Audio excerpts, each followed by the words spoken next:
In this guide, I'm going to show you how to sync WhatsApp contacts on iPhone. This is Aiden from JustPause, and before we get into this guide, make sure to like the video and subscribe to the channel with all notifications on. It really does help with the channel and it lets us know that you want more content like this, so we greatly appreciate it. If at any point throughout this guide you did have any questions, just ask them down in the comment section below and we can help you out further. I'm going to be doing my best to reply to every single comment down there. First things first, you need to go ahead and open up your settings app and you need to scroll down towards the very bottom once you open up your settings app until you see apps right here.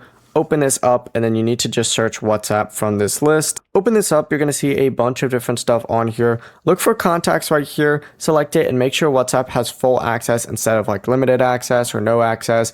Once you have full access to your contacts enabled, you can back out and then you're going to want to close WhatsApp and then reopen it back up. And once you do that, it'll have full access to your contacts and you'll see them all down here. Before you do leave, make sure to like the video and subscribe to the channel with all notifications on. It really does help with the channel and it lets us know that you want more content like this. We'd greatly appreciate it. And if at any point throughout this guide you did have any questions, just ask them down in the comment section below and we can help you out further. I'm going to be doing my best to reply to every single comment down there. Peace.